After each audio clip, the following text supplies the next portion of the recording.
the Hovell tree. Reaching the Hume River on 16th of November 1824, both Hume and Hovell carved their names on tree trunks near the northern bank of the river. Hovell's diary on 17th of November 1824 notes, "In the solid wood of a healthy tree, I cut my name."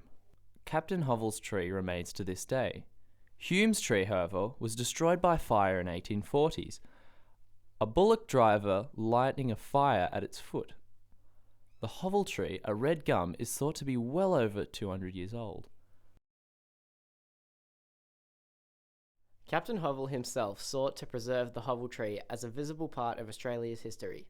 That was in 1857, some years after Hume's tree had been destroyed. Captain Hovell was then aged 71 years and a magistrate resident in Goulburn, New South Wales. He commissioned a solicitor in that town to have a strong wooden fence erected round the Hovell tree to replace a frail wooden construction which was rotting. An exit from the Argus newspaper.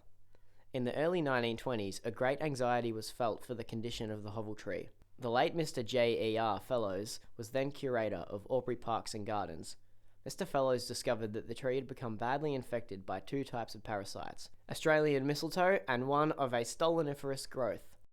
It was feared that the valued tree, being in such a bad state, would die and rot away.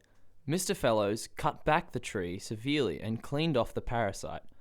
On finding the large branches to be hollow, he dressed the cuts with coal tar to preserve the wood and covered the ends with galvanized iron to keep the weather out. Removal of another section revealed that the center of the tree was decayed and infested with white ants. The hole was scraped out and filled with about 2 tons of cement. While the tree was being cleaned, a portion of Hovell's original carving was found, but was unfortunately too faint to be preserved. The tree grew over the concrete so strongly that a band of iron holding a tablet with a facsimile of Hovell's carving had snapped. Today, viewing the Hovell tree, the concrete filling can still be seen, whilst close to the base of this historic tree can be seen a copy of Hovell's carving. That reading by Isaac Day and Nick Robinson.